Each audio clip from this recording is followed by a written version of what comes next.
Iya Mbak. Assalamualaikum. Waalaikumsalam. Silakan masuk. Mari Bu. Iya, silakan duduk. Terima kasih Bu. Iya, sama-sama. Duduknya diposisikan yang nyaman dulu. Sudah. Ini Mbak Cika ya yang semalam menghubungi Ibu. Betul. Oh iya. Apa kabar Mbak? Alhamdulillah sehat dulu. Alhamdulillah ya Mbak ya. Di sini kan posisi Kediri ini musimnya kayak siang panas, nanti sorenya hujan. Jadi rentan sekali sakit ya Mbak ya. Mbaknya ini dari mana ya? Saya dari Sumatera. Oh, Sumateranya mana Mbak? Sumatera Selatan, Palembang. Oh, jauh ya Mbak ya. Ya. Di sini ikut keluarga, ada kayak saudara atau ngekos atau ngontrak?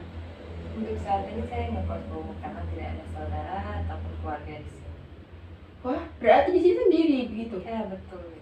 Ya Allah, hebat loh Mbaknya ini udah mau jauh-jauh ke sini sendirian. Emang jarak tempuh kos ke kampus itu berapa menit Mbak?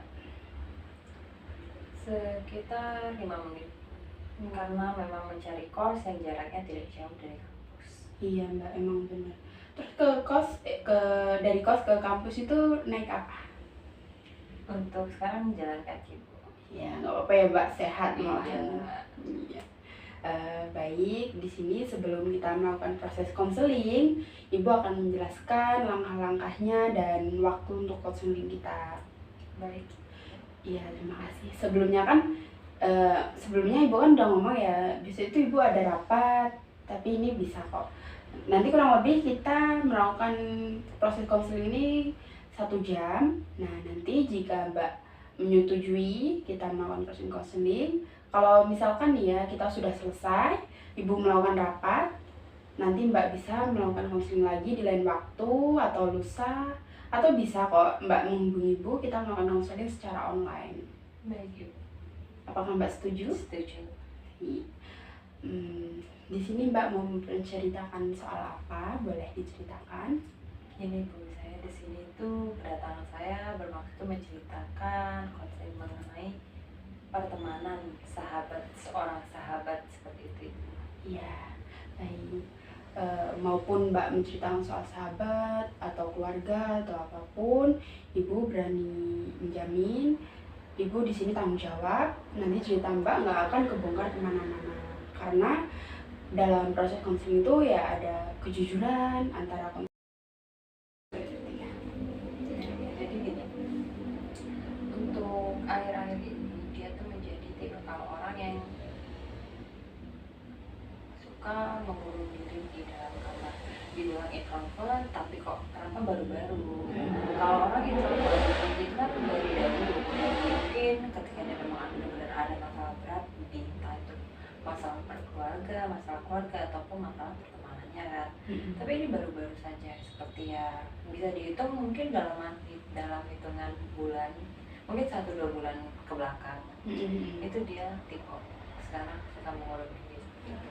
Jadi gini, ketika kita rame-rame di depan TV, karena memang di kos ini disediain sebuah ruangan, itu ada TV dan memang fasilitasnya lengkap.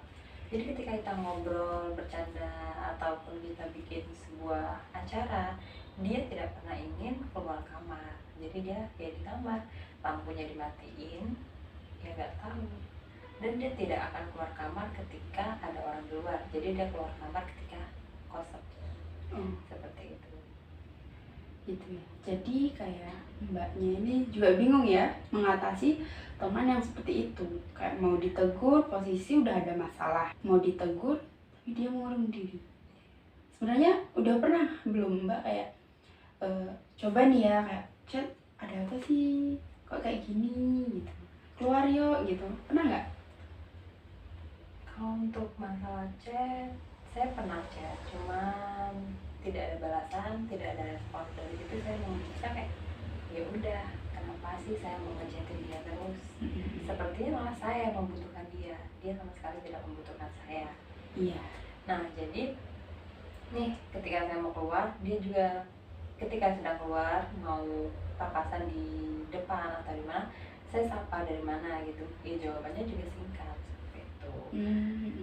Ini saya heran di sini Bu, dia yang membuat kesalahan, tapi Mm-mm. dia seolah-olah merasa tersakiti. Dia yang menyakiti orang, tetapi dia kan menyakiti saya nih, Iya. tapi dia seolah-olah tersakiti, terzolimi. Jadi jika saya bingung Bu harus bagaimana. Mm-mm. Ya bukan sekali dua kali dia menjatuhkan saya, berulang kali, dan ya ada saksinya juga, anak-anak pas melihat gimana perlakuan dia terhadap saya. Iya. Boleh nggak Ibu bertanya? Boleh sih.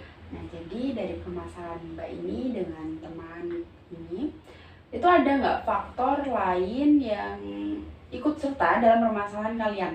Kayak misal nih ya, teman dari dia ikut, kayak faktor keluarga dia juga ikut, yang membuat permasalahan ini tambah keruh gitu loh Mbak.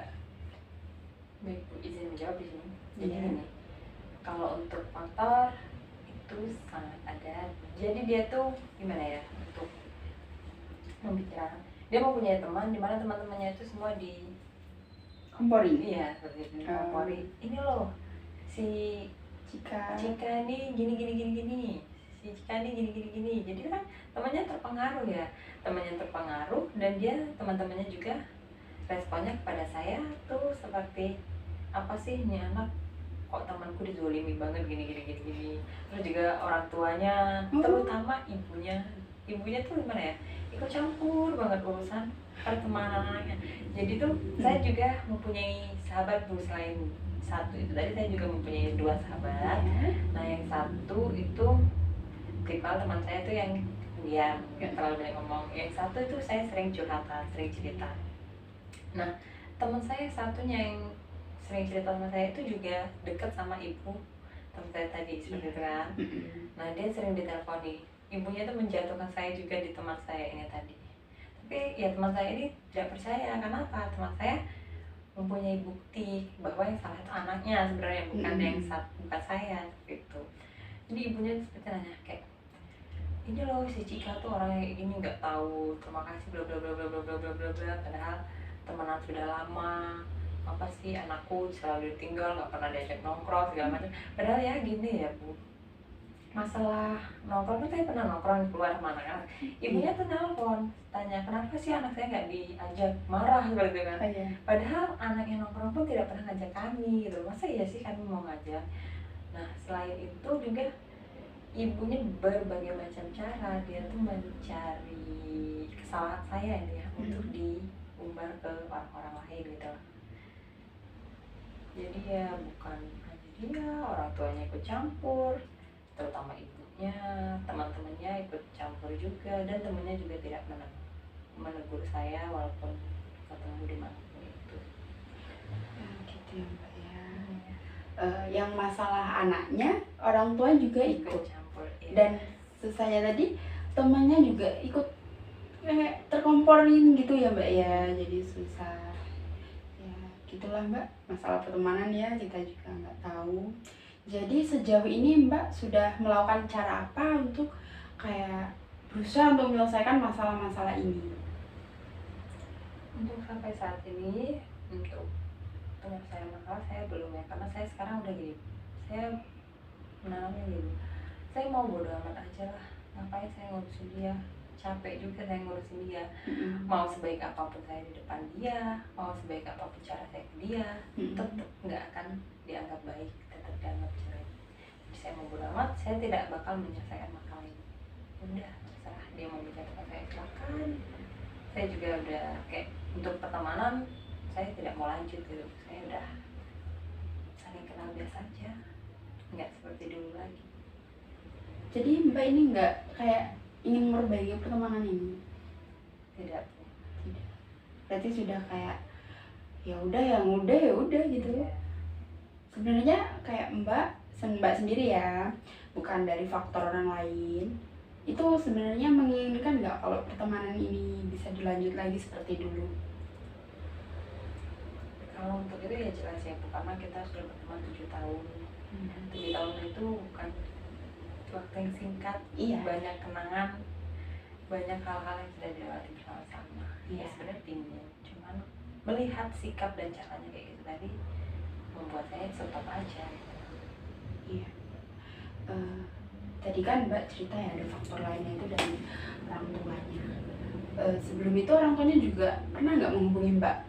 Iya, yang selain tadi ya yang tidak diajak nongkrong atau kayak gini, maksud ibu tuh kayak menghubungi, kamu ada masalah apa sih sama ini gitu, sama anaknya kan, apa nggak diperbarui, kenapa nggak di ini kan, biar sama-sama lagi gitu. Biasanya kan ada kan orang tua yang menginginkan anaknya baik-baik aja, jangan malah kayak didukung masalahnya itu pernah nggak? Untuk menghubungi saya pernah, cuman bukan untuk mengarahkan untuk memperbaiki sebuah hubungan pertemanan kami, tapi memperkeruh keadaan. Kenapa saya bilang memperkeruh keadaan? Karena gini, dia menelpon itu malah menjatuhkan saya juga itu.